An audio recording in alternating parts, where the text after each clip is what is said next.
What's up guys, my name's Brandon and I've been using iOS 13 Developer Beta 4 every day since it was released earlier this week. And in this video, I wanted to give you guys an update on how it's been running for myself and thousands of other people. So we're going to be going over some more new features and changes in Public Beta 3 or Developer Beta 4, whatever program you're on. We're also going to talk about the performance, the battery life, the connectivity. We're going to go over the poll I did here on the channel and much more. So first off, thanks to everybody who voted in the community poll. If you go over to my channel and then go to the community tab, you can see here I did do a poll. So thank you guys all who voted in this. You can see there's 7.3 thousand votes in just under 24 hours.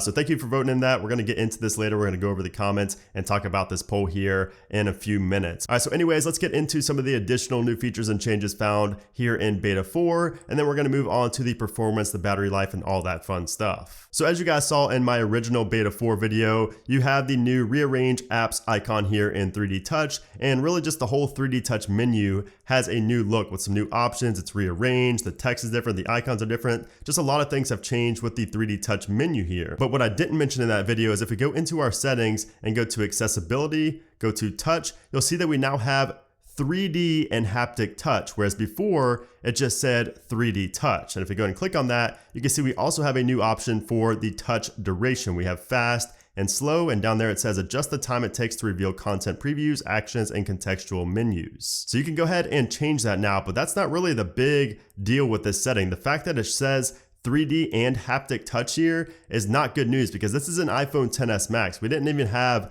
haptic touch on this at all before, iOS 13. So now it's looking like Apple is definitely going to be phasing out 3D touch, even on 3D touch capable devices like the iPhone XS Max here. And I touched on this a lot in my original iOS 13 Beta 4 video, and I've made multiple videos on 3D touch, so I'm not going to go heavily into that, and I'm especially going to wait until like the final version of iOS 13 gets released before I even start getting upset again. But that has changed here in Beta 4, and it's not really looking like a good change if you have a 3D touch compatible device. Now speaking of 3D touch, you can now move applications on the home screen similar to the way you do it on the iPad. So if you go in 3D touch, you can see you can just go ahead and start moving it like that to move the application and go into wiggle mode. And that's something you weren't able to do before, but you were able to do on something like the iPad Pro that I have right here. And that was a feature that I liked on there. So it's easier to move applications now when you go into the 3D touch menu, when you actually 3D touch on an application, I should say. Now, another really cool change here in iOS 13 Beta 4 or Public Beta 3 is you can see this little icon right here now on the volume, and that's actually what shows. You can see it's like two people there. That actually shows when two or more AirPods or Power Beats are connected to the same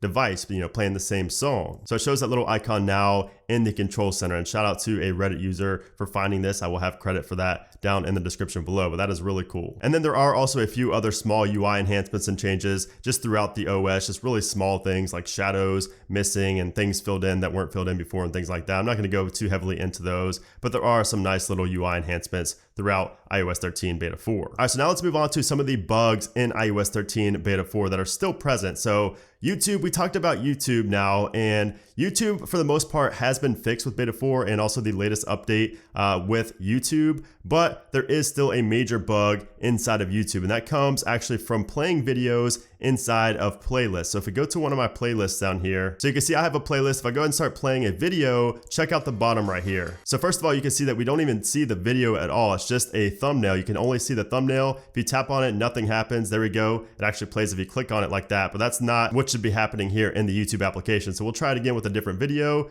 As you can see, it does work now. Oh, nope, it's still glitching out, and you can see it's kind of just empty down here. You can't do anything. You can't watch the video unless you like double tap or whatever I did before. But you can see it is still pretty buggy when it comes to playing videos from the playlist. So it seems like the freezing issues and things like that, a lot of the other bugs inside the YouTube application were fixed, but still, this issue does remain when you try to play videos from playlists. Now, another bug I found was inside of the music application. Let me see if it's actually showing up right now. So it's not showing up right now, but one bug that I've faced multiple times now has been where I cannot adjust the up next song. So when I would want to, adjust, I always like to change, what's up next like this, when I can just move them around. Say I want this song to play. Oh, you can see there's a bug right there. Looks kind of weird. Maybe that's not a bug, but you can see it's kind of glitching out there. So the music application, especially the up next menu, is not great. So let me show you the bug in my photos application. I did take a screenshot of it. So you can see right there on the right-hand side, there are no grabbers. So I was not able to adjust my up next song. So I was not able to move songs around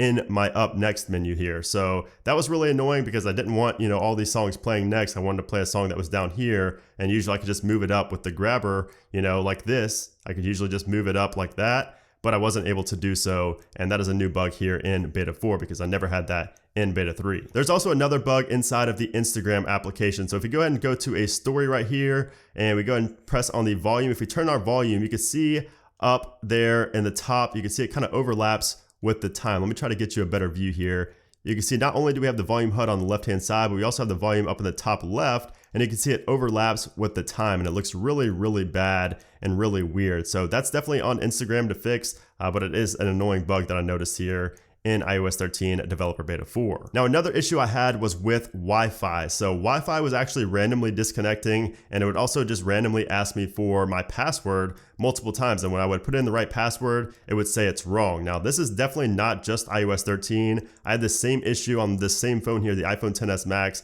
and my iPhone XR, really, both of them on iOS 12, I had this issue. So not sure why this still exists in iOS 13. I really don't know what the issue could be. It's definitely not, my router or anything like that. So that was an issue. It only happened to me twice, but it is still annoying when it does happen. So if you've had any kind of issues with Wi-Fi, let me know down in the comment below because I've not been seeing a lot of people report issues with Wi-Fi here in iOS 13 in general. Now, I've also had a lot of people tell me that their banking applications still crash on iOS 13, and that's definitely on the developers of those banking applications. My banking application works fine in iOS 13, but there are a lot of people reporting that theirs do not. And then if we go ahead over to my Twitter account, which by the way, if you guys aren't following me over on Twitter, go ahead and follow me. It's just at Brandon Butch. I actually made a post saying that iOS 13 beta 4 / public beta 3 is the best, most stable release yet, 0 crashes and things like that. But I did have a lot of people report different bugs here in iOS 13 that they're having with beta 4 or public beta 3. So you can see here somebody saying that gaming lags and sometimes other lag too. You can see somebody there says AirPods still give false percentages and all of a sudden disconnect for me.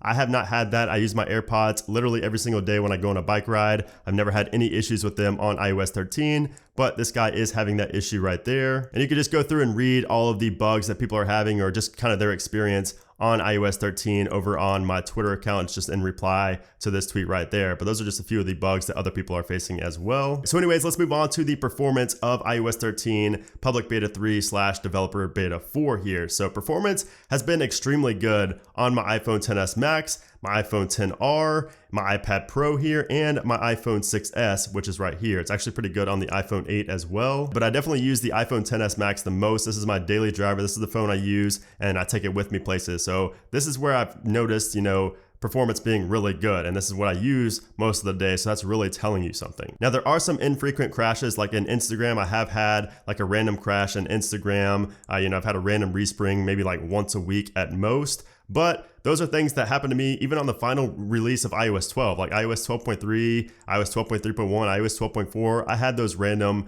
resprings or random crashes then. So just because I have that doesn't mean that it's not a stable release. It's still very stable, especially for an early beta of iOS 13. So there's really no complaints at all when it comes to performance. I mean, you did sign up for a beta. You can't expect, final release performance. So there's really no point in complaining when you're on a beta. So I never really understand why people complain about the performance, but performance is really good here in iOS 13 beta 4. Now, when it comes to the battery life is also really good here in iOS 13 beta 4. So you can see here, my battery health is actually on 95%. So it went down 2% over the past couple weeks, but you can see here, I am using my phone quite a bit, especially if you go to my last 10 days, you can see I am using my phone quite a bit more than I usually do, but I have noticed that battery life is pretty good here on iOS 13. It's not as good as iOS 12. Obviously, we are in the beta stages, but it's pretty good, and I cannot complain at all. I mean, I do charge my phone a lot, you can see there, but I am still noticing that the battery life is solid. It's very similar to iOS 12.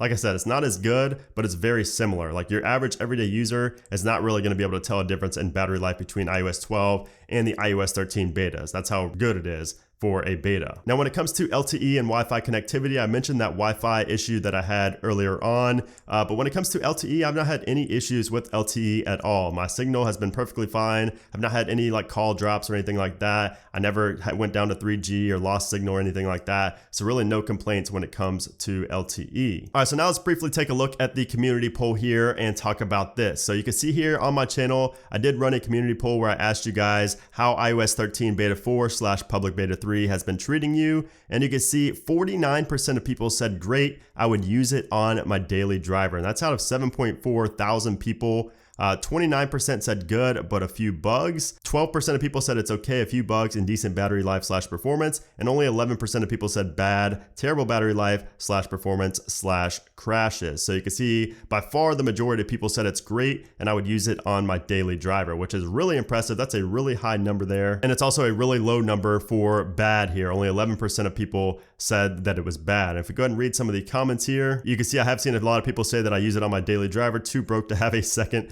iPhone. You can see somebody there is having a Wi-Fi connecting problem. That's probably the same issue I was having earlier that I mentioned here. You can see somebody with a 10s Max said been better than the other betas, but still has a few bugs. I would definitely agree there. I talked about some of those bugs. You can see somebody giving their opinion here said iPhone 10, it's been okay for the most of the time, but I wouldn't recommend using it on a daily driver. The amount of small bugs end up being annoying at the end of the day. Now that I don't necessarily agree with, because a lot of the bugs are just very, very minor, and especially they're mostly in third-party applications, like a playlist or something like that. I don't really personally watch a lot of videos from playlists, so I don't think it's going to deter a lot of people from using it on their daily driver. It definitely would not deter me, and I definitely don't recommend you guys just not install it because of some of these minor bugs. I think that it is good enough for your daily driver. But anyways, if you want to read through all these, you can go to my channel, just go to the community tab and you can read through a lot of these as well. I don't want to take a bunch of time from you guys just reading all of those when you can read them yourself. But like I just mentioned, I do definitely think that this release is stable enough to be used on a daily driver. That's the reason I installed it on my daily driver for the first time. I usually wait till the 4th beta of every major iOS release till I put it on my main device, like the device I take everywhere and have to rely on. So that's definitely telling you something there. So I definitely think it's good enough for your daily driver. There are going to be a few bugs. It is a beta, that's expected. So don't expect everything to be perfect. It is a beta, but it's still good enough for a daily driver just because it's not terrible. You're not going to have any, like day altering crashes or anything like that. You're not going to have like your phone application crash on you when you're in the middle of like a conference call or something like that. So anyways, make sure you guys do report all of the bugs inside of the feedback application. So if you run into any kind of issues, if you have any crashes, any bugs that you want to report, definitely go ahead to the feedback application and submit those to Apple so they can be fixed. That's something that a lot of people don't do, but you definitely should. Now, as for the next iOS 13 beta release, we could actually be seeing the next iOS 13 beta release, beta 5, as early as this coming week. Since Apple does sometimes switch to weekly releases after a 4th beta release, it could actually be as early as tomorrow, really the 22nd, if you're watching this on the 21st. It could be sometime this week though, from the 22nd to the 26th.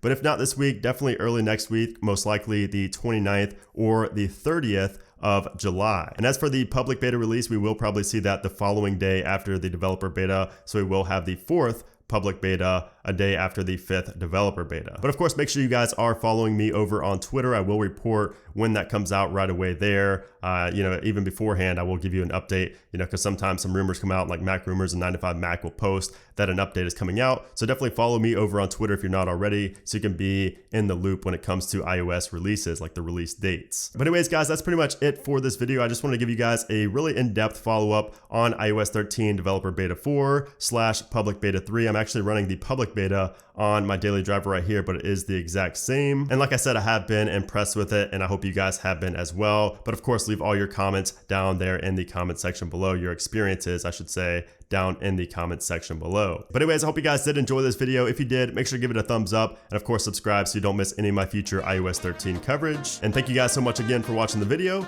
and I'll see you soon.